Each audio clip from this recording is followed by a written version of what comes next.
She asked me what I'm doing, and I'm saying, "Baby, I'm recording." Have you seen these plants? Look at my monstera. She healthy. Look how healthy she is. She's been growing at an alarming rate, despite me being away for what is it, 8 days? I was gone for 8 days, and I come back, and there's new little leaflets. Can I show the leaflets? Okay, this one's a little bit newer than the rest of them. There's newer ones down below, but this one's a little newer. She a light skinned leaflet, a little light skinned leaf. You see it? You can tell it's new because it's light skinned. Uh, is that how plants work?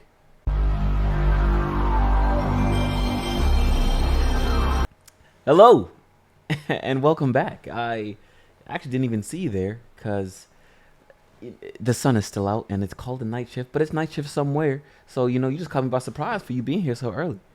And I've been gone for a few days. I was spending some time with my family. We came to London, and it was an amazing time. I can't. Wow, I love traveling. I absolutely love traveling, and especially getting to share that experience with my family is, ooh, it's one of my favorite experiences like ever. Like I need to make it a plan to try to do more of that. But to my surprise, while I was gone, I came back to notice my plant's doing so well for itself. Have you watered your plants? That's really what I'm trying to get at. When's the last time you watered your plants? They probably begging for water right now. Go water your plants.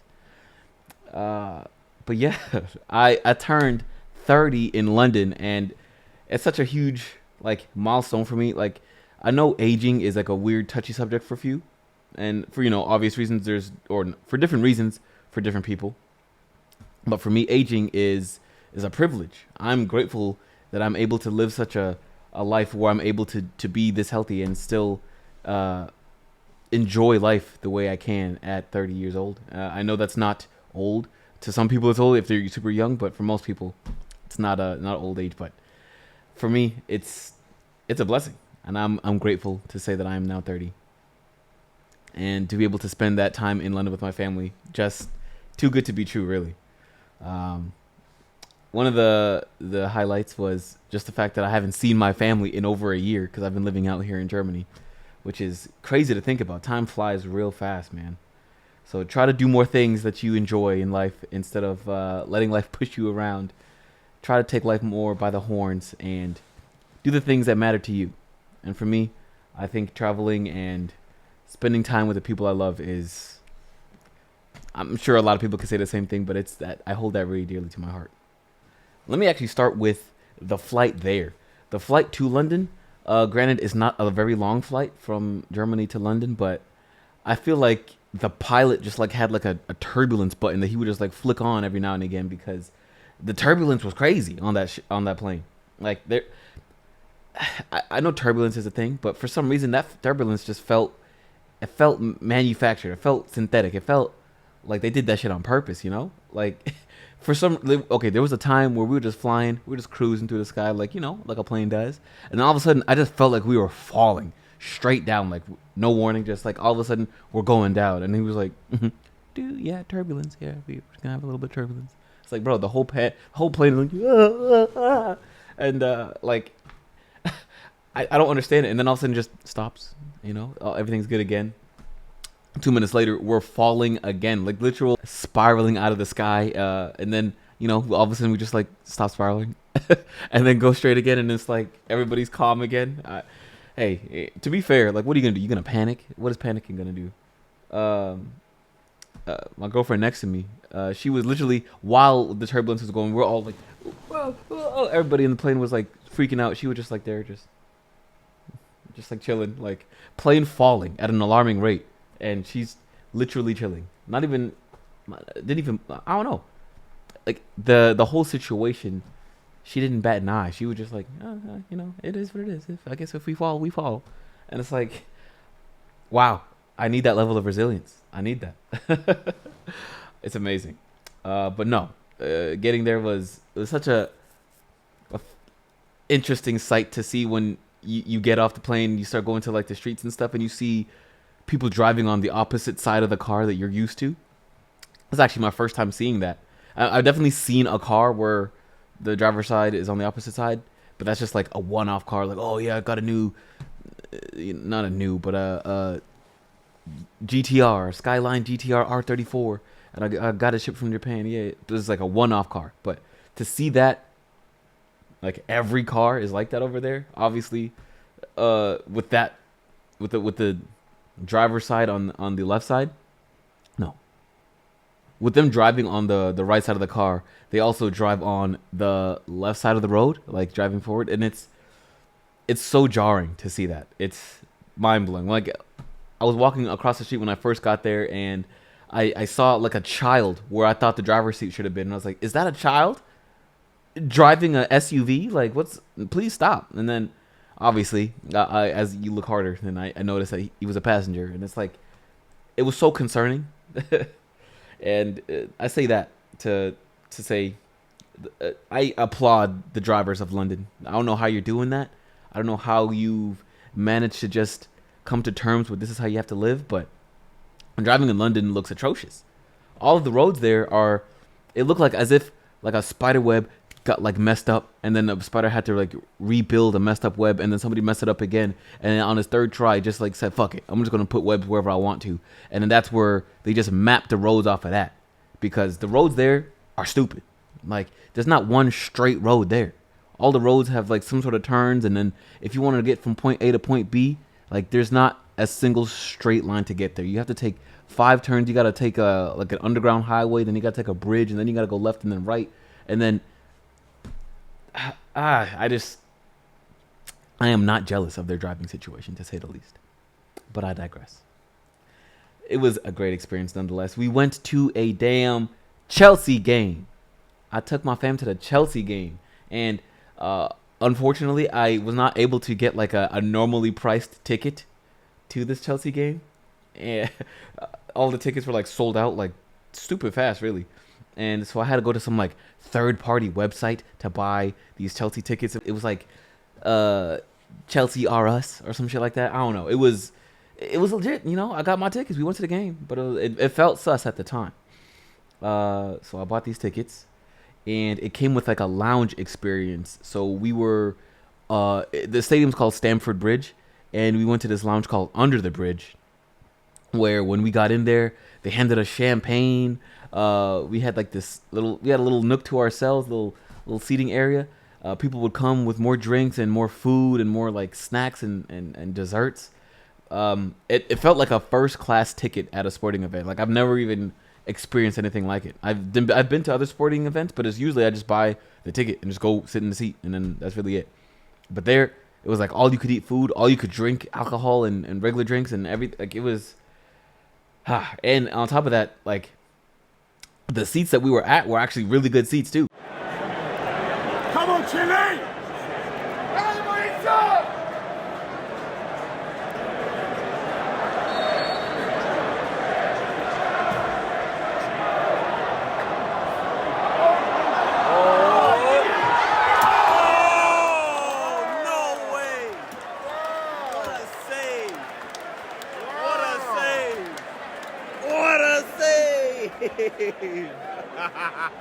Like it's such an amazing experience.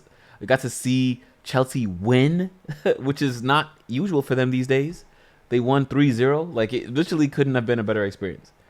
I got to tick off one of the things I wanted to do, like almost like a bucket list type of item. I wanted to see Chelsea play, but more importantly, I wanted to take my dad to see Chelsea play because that's his favorite team. We've been watching Chelsea play since I was in elementary school. I don't really follow the sport as closely as he does, but I just knew for a fact I wanted to take him one day to a home game in Stamford Bridge to watch Chelsea play. And not only did we do that, we had like the first class experience, and we got to see them win 3-0, which is like, it almost felt too good to be true. But that was reality. So wow, I'm very proud of that moment. I'm actually very happy about that. Still to this day, I know it's been quite a while since that's happened, and I'm still smiling about it.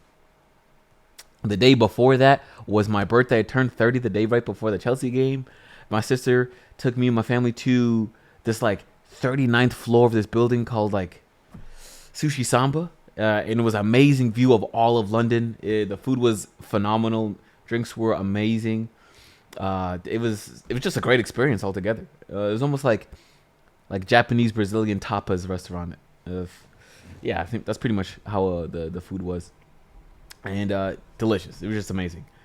We we did a shit ton of walking during that London trip, and unfortunately, the timing of it all, my mother, who I haven't seen in a while, Mom, how did this happen? I don't know how. She had broke her toe 2 days before coming to London, so that was quite the doozy to deal with while we were there, man. It was quite the experience. I was feeling so bad. Like we did so much walking while we were there, and I felt so bad. Like my sister's boyfriend bought, like, those little scooters that you put your foot on and you just like wee woo wee, with the scooter. You know what I'm talking about. You know exactly what I'm talking about. Don't even ask questions. You're supposed to put your injured leg on the pad, and then you can use your other leg to like propel you forward in like a scooter fashion. So bought one of those for my boyfriend. My sister's boyfriend bought one of those for my mom, and unfortunately, she wasn't really messing with that thing too. She wasn't vibing with it, Like, I don't know. I feel like everybody else in the family used it more than she did. I actually had a blast on that thing. It was so much fun. But she did not like it at all. Like, I guess she just wasn't. I don't know. She didn't have the the push to brake ratio down. So it wasn't working with her. So she did a lot of walking with broken toe, but we wrapped it up really well. We did our thing. So I want to say she was fine, because she didn't allude to her not being fine. So everything was amazing. We saw all the sights, ate all the foods. Great experience. Summer in London was a great success. After the trip in London, and after seeing my family for the first time in over a year, made me realize like just how much time I'm spending doing things I don't want to do. Like work. I don't want to work anymore. And quite frankly, I feel like it's taken a lot of my happiness, and it's taken a lot of my energy and time away from a lot of the things I want to be doing in life. And seeing my family and being able to travel with them, it was a huge eye opener for that, for me, in that regard. It just made me realize just how much, how feeble life is, because, nobody's getting any younger. My parents getting older, I'm getting older, everybody's getting older, and that trip for me, it just motivated me to think more about the actions that I'm doing in my life, the actions that I'm taking in my life, that lead me to where I'm going, because life is so finite. You never know what you're gonna get. You never know when things are coming, when things are going, and just being able to do the things with doing all those things, like traveling and seeing sights and eating great food with all the people that I love, was such an amazing time, and I just want to do more of that. And I know I can manifest a life where I can do more of that way more often. So sometimes it takes like a smack in the face to let you know that, hey, you got to take life in your own hands. And I feel like that was a good smack in the face, essentially telling me that there's more to life than just sitting here working every day, going to work, being unhappy. Yes, you're making a good salary, but hey, for what, at what cost does this come with? So yeah, guys, I say that to say this: please do more of the things that you want to do. I'm really saying this out loud to tell myself this, that I want to do more of the things that I want to do, because you never know where life takes you, guys. I tried to stay off my phone while I was on vacation, because I'm on vacation to spend the time with the people I love and see all the sights. I was mainly on my phone, mainly for directions and stuff like that. But before I got to London, I had seen on the news, or it's like on Twitter, that I don't know if you ever saw the movie Blind Side, but the football player, Michael Oher, they were saying, or he was saying, that the movie Blind Side was actually a lot of it was a lie. Yeah, it was saying that they didn't even like adopt him. The family that adopted him, I guess in the movie, made millions of dollars off of that story, and they're making royalties off of the movie. And I don't think Michael Oher, like the without him, the story wouldn't even exist. I don't think he got like a dime from that. You know, I which just goes to sort of like, damn. Wait, when you think like the world is like, oh man, things are being sweet. Oh, look how nice this was. What a great story. It's really all about money at the end of the day, and it's like it's a damn shame sometimes when you see things like that. I I know it's totally random, but like that just was just something that caught my eye while we were traveling. I was like, bro, there's no way. I was I was actually in shock when I saw that because I remember watching that movie. Was it like middle school when I watched that movie, and I was like, oh wow, what a great movie! Everything's great, just happy ever ending type shit. And I don't know, man. Childhood ruined, low key. But and then I even saw people on Twitter that was like ranting that Sandra Bullock should lose her Oscar for that role, which is I I don't agree with that. You know, like she was just acting in a role that she was like hired for. You know, she didn't have anything to do with the story. She just got hired for the role. You know, so like why should she get punished for that? So don't agree with that, but it's like damn, bro. Like get mad at the family, not the actors. You know, that's actors and actresses. It's a shame, really, but that's just something that caught my eye randomly, and my mind was blown. I couldn't believe it. So I was, just perusing through Reddit as one does, and came across a funny question of the day, and it is, what's the worst reason you hooked up with someone? First response was, my first long-term girlfriend cheated on me when she went off to college. We broke up. About 2 months later, she got hit by a transportation bus and lost her leg. We had seen each other a couple of times after her recovery and hooked up. Years later, I meet another girl with the same name through a different ex, and she had also lost her leg too. I was thinking, what are the odds of someone being able to say that they've slept with two girls with the same name, with both with missing a leg? So I did the deed. Some people I feel like they have sex like for the memes, like I guess that's kind of what life is about. You live life to be able to tell cool stories. Don't let your dreams be dreams, as Shia LaBeouf would say. Shia LaBeouf would be proud, I think. this Some people have such a different perspective on what they want to do in their lives, man, but hey, that's what makes life beautiful. People do different things. If everybody was doing the same thing, I guess life would be just so boring. Girls who cheat and lose a leg in a horrific accident, take note. This guy's kind of funny. Okay. Enough of that. Next one. This one just automatically deleted, bro. It has 5 rewards. People like gift you like a little award for your comment, for a comment being like great, but it's been deleted and it has 14,000 likes. I truly wonder what that could have been, bro. Oh my god. She was hitting on my friend and he wasn't down. So he said, save me. Reverse wingman. You reverse wingman out of falling on a grenade for your comrade. Yikes. That's has anybody ever reversed wingman for them? Like, have you ever quote unquote fell on the grenade for your friends? I I feel like that's falling on a grenade is different than just being the reverse wingman. It's trying to. I think falling on the grenade has been like more so like when there's like a group of girls, you're a guy, you're trying to talk to maybe one specific girl out of the group, and she might have a friend that's not the one you're into, to say the least. So you have to be the friend and talk to the other one, and sometimes the talking to leads to more, and that's all I'm gonna say about that. But that's essentially what falling on the grenade is. Goddamn, son. Was offered a box of donuts in exchange for my sex.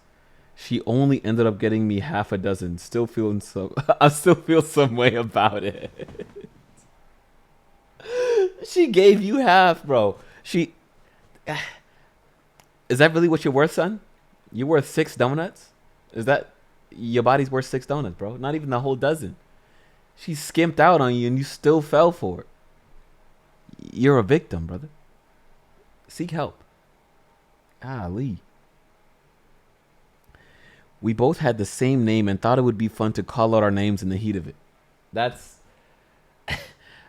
jokes aside. Y'all really making jokes during like the deed? You know, say you're in bed with Shorty, and I guess it depends on the relationship y'all have, but y'all really out there making jokes in the heat of the moment? I don't know, man. So everybody's different, I guess, but that's just not something I've ever seen the need to be doing. But I'm trying to think. Have I even met another like? I've met other Yannicks that were males, and I know the name Yannick is also a female name because I've heard that that's a thing. But I've actually never met another Yannick that was a female. I've met 4 other like male Yannicks since I come to Germany because apparently it's somewhat common out here. Who knows? Who would have thought? Also, it's time for a drink. You got me a little green Red Bull. You see, I don't know if you can, it kind of matches the do rag a little bit, just a little bit. Just, you know what I'm saying? Green do rag, green Red Bull. Let me.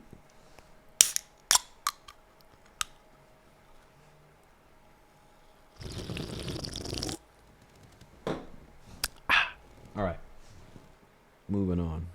Almost dated in high school. Had a falling out in college and didn't talk for years until we both attended a mutual friend's wedding. We were the only single people there, and neither wanted to go home empty-handed, so we didn't. Damn, that seems almost contractual, you know? It's like, do y'all just really not fuck with each other? You almost did in high school, but then like you had a falling out in college. It's like, it's either like meant to be, or it's like, bro, just go. You need to widen your circle. Like, why are you still talking to this person? It almost doesn't seem worth it. But hey, what do I know? My best friend, I'm a male, she's a female, hadn't had sex in a year and asked me, we stopped being friends and in any capacity after that. Sheesh. That's tough. Your whole relationship just went down the drain after one night. One night of fun after yeah. So it almost seems like the question arises like, can men and women be friends? Like truly actually just be friends? Like say that there's any sort of like sexual tension or animosity in between y'all, like does that ever just not lead to anything? Because like sometimes when it does, it ends up like that, or maybe it ends up more than y'all actually end up in a relationship, and then I don't know. For some reason, in my experience, I just feel like things like this usually end up negatively if you weren't pursuing an actual relationship with that person, or unless you guys just have it like that and it just becomes like a friends with benefits situation. But if it's not going that way, it usually ends up like this. You don't speak in any capacity after that. Damn, son. Or maybe the sex was just bad for them. Who knows? He cheated on me with his roommate's girlfriend, so obviously his roommate and I hooked up for some revenge. It was excellent, and I regret nothing. Fair play, really. I actually applaud you.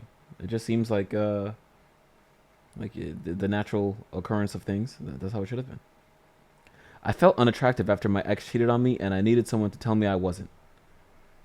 Okay. I mean, there's always gonna be somebody out there to do that, especially as if you're a woman. There's always gonna be somebody out there for you. Let's just say that. There's guys have no shame. Next question. What's a dead giveaway that someone is not a good person? Never taking accountability for anything. Those types of people, like, I dread being around people like that. Like, there's people like when anything happens, they either try to like either blame it on you, blame it on the people around them, or just like try to brush it off like it just didn't even happen. Like, it's whatever. It wasn't even my fault, really. Like, I absolutely deplore people like that. Is that the right word? Did I just use a good word? Damn, look at me. You know what I'm saying? Anyway, I don't like. I even know people like that, in my life, and unfortunately, sometimes you have to work with people like that, and there's nothing a lot you can do about that. But God, those people, it like makes my skin crawl having to be around people like this. Like, it could be even like the smallest thing that's like you're really not gonna take accountability for that. Like, damn, it wasn't even like that big of a problem, and somehow they still manage their way to weasel their way out of taking the blame for it. It's like no one's gonna truly hate you if you just claim up to it.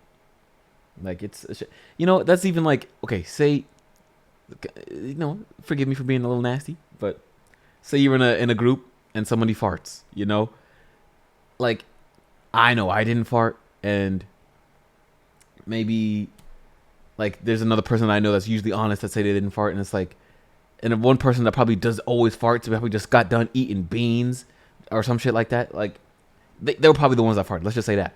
And like they're obviously denying it, and it's like, bro, we know you farted, bro. Like, come on, like what? It's not even that big of a deal. But like the fact that you're denying it, bro, it's like you're so whack to me. You're so weak. Like, that's just one example. Obviously, I'm not just hurting people for denying farts, but it's just like, come on, take some accountability in your life. That really kills me.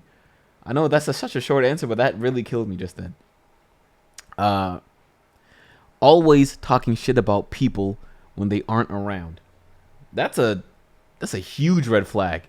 Huge red flag. Like, I actually like stopped being friends and or stopped being in pursuing a relationship with some people in life, just because like I've seen that characteristic in them, and it's such a huge like turn off for me, or just even it's just like, it just pushes me away, drives me away in such a easy like form. Like the second I notice you're doing that, it's like I work with a guy.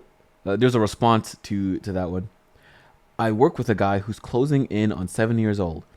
Easily 90% of the conversation I've had with him was over the 3 years is shitting on, never really over the top too, on everyone that isn't me. He's quite friendly to me, especially if he needs something. I can't remember if I overheard him or if somebody told me, but I know for sure he shits on me the same way when I'm not there. So now, every once in a while, I'll just sharply divert whatever we're talking about and flatly ask him how many times he's called me a dumb motherfucker, cocksucker, etc. before I was in range of hearing. It turns into a wilted petunia. I don't understand how people like this make it so far in life. Yeah, it's really a shame.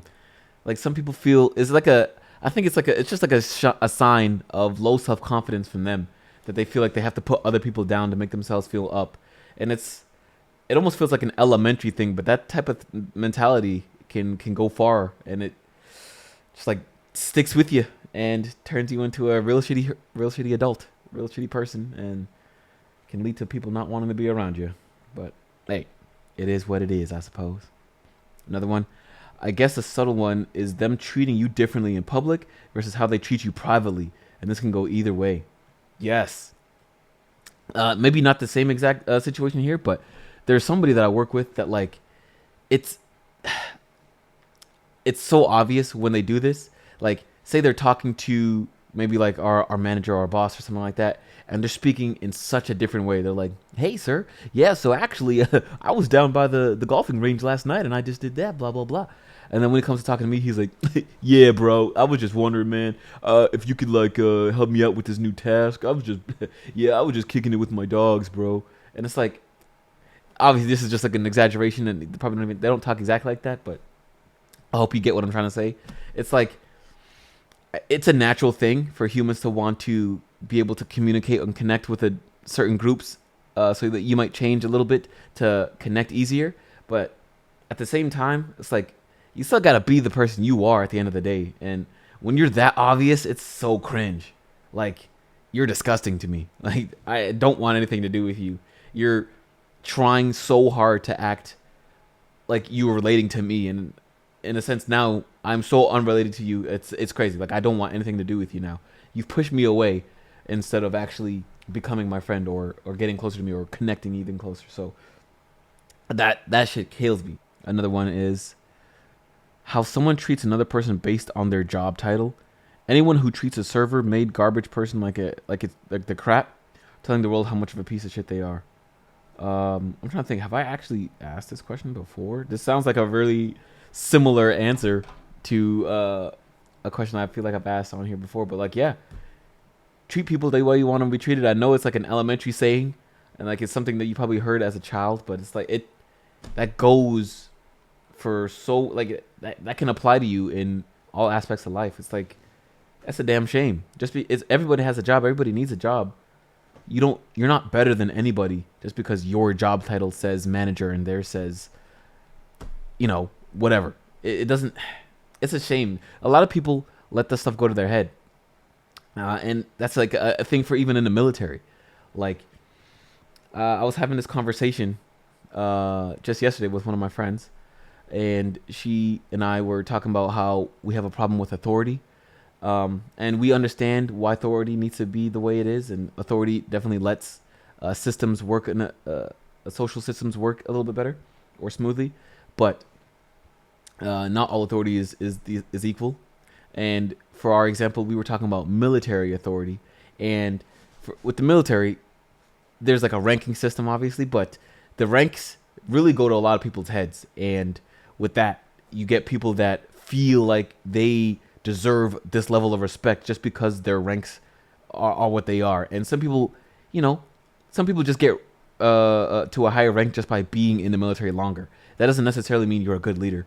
And some of those people let that shit go to their heads as if like they truly believe they're better than you, and almost to the point where like you are nothing compared to them. And it's like, I don't know where this mentality comes from. Like, please, like, once we're out of this military and once we're back in like the real world, then what? Like, if you come talking to me like in the same way, or talking to this person in the same way, like, things might go out a whole lot differently. Don't let this uniform or this rank system confuse you. Like, we're all people, and it's a damn shame. And especially in the military, I feel like respect, as the conversation I was having with my friend yesterday, she was also saying that respect in the military is almost seen as, it's treated as obedience. It's not really even like respect. It's like obedience. You just listen to what they say. Don't ask questions, or else you're being disrespectful. Don't try to change the flow of things, or else you're being disrespectful. You're disrespecting an order from a senior, and it's like, the rest of the world don't work like this, man. It's a damn shame how military leadership has become this way. But I digress. Leadership in a lot of aspects, and not just the military, could be changed, and yeah, it goes a long way. Another answer: treating people well only if they benefit from them in some way. If they treat you well but treat random people like shit, they aren't good people, and they'll treat you like shit too if you ever stop being useful to them. Yeah, that's just another thing of like, they're treating people lower than you as if they're worthless or less than. It kind of goes along the same line.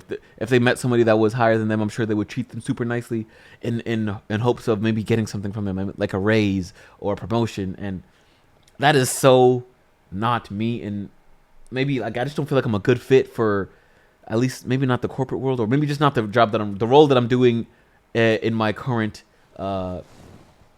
Just didn't feel like a good fit, because like, I just don't feel like I mend well with that system. And it kind of bodes well with that same answer just then, treating people differently when you need something from them, and not treating them the same way.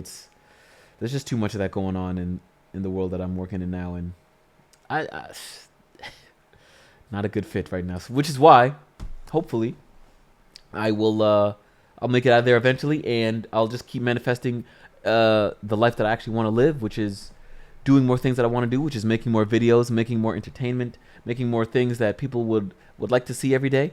And I truly enjoy making videos and all that. So I just want to keep doing this and finding more ways to benefit, to provide some sort of entertainment and or beneficial means to other people. It just makes me feel good to do this. So yeah, guys, first episode since being back from London, and the first episode in my 30s, which is crazy to think about, and many more to come. I'm still on a high from that trip to London, guys. Like, it was such a breath of fresh air to just be away from working and seeing my family again, and just being able to do things for my family that I've wanted to do for a long time, and getting goals done. Like, another one, for example, we took a train underneath I want to say it's the English Channel, to France, and we took the train all the way to Paris, and we got to see the Eiffel Tower. I've been to Paris before, but my mom Got to see the Eiffel Tower for the first time. She got to be in Paris. We got to eat all this delicious food. We got to see Arc de Triomphe. We yes, haha. Just kidding. We got to see so many different sites. Took an absolute crap ton of pictures. Yeah, it was just an amazing trip altogether, guys. If you can, I don't know if this is something that is a priority to you, but it's a priority to me. So maybe you can make more of an effort to try to do it. But if you guys can, try to travel, guys. I know I probably said it before in a different episode, but traveling is such an eye opener, and I think it's a blessing to be able to do that while you can. So if you can, please find a way to just make it out to somewhere that you haven't been. Whether it doesn't even have to be that far away from where you are now. Just try to see the world from a different lens, and that can help you gain perspective and make you a more well-rounded person, really. It's even if that's not what you're going for, I think you'll benefit from it regardless. But what do I know? I'm not a doctor. I'm not a psychologist. I'm not anything. I'm just me talking on this podcast, drinking green Red Bulls. It's actually delicious. This is cactus fruit because I got it from a German grocery store, but I'm assuming that's just cactus fruit. I ain't know cacti were so delicious. Speaking of cacti, I don't know if you see my little cacti. This is cactus and this cacti. I need to think of names for them, but they're pretty cool. Got my man's here. Is it in focus? Who knows? Look at this guy. He's here. Yeah. He's purple cactus. And we also got this guy here. He's got a little cucumber friend hanging off of him. I gotta think of names. If you guys can help me think of names, post it in the comment. What do you think I should name my cacti? My cactuses, my cactuses. I shouldn't have said that. Yeah, guys. What should I name my cactuses? Please let me know. Put it in the comment section. But also, please smash that like button, please, guys. It helps me more than it helps you. And don't you want to help me? Don't you want to see me smiling? Don't you want to see me filming these episodes on an island, drinking delicious drinks underneath an umbrella with the beach waves flowing? I could do that there, but only if you but only if you smash the like button and hit subscribe, guys. That's the only way this is gonna work. If there's anything, any suggestions or any questions or any things that's going on in your life that you would like for me to speak on in this podcast, my email is nightshift@gmail.com. My TikTok is nightshiftpc. My Instagram is thenightshift.pc, and my Twitter is thenightshiftp. So please, guys, hit those up. They'll also be in the description as well, for your easy access. And yeah, guys, this is first episode of my 30s, man. Oh man, now that I think about it, my back kind of hurt just in here a little bit. Man, this 30s, I gotta exercise more just to stay limber, man. Damn. Who would have thought? Who would have thought 30s would have hit so hard? I'm just going to drink my drink until the episode fades away.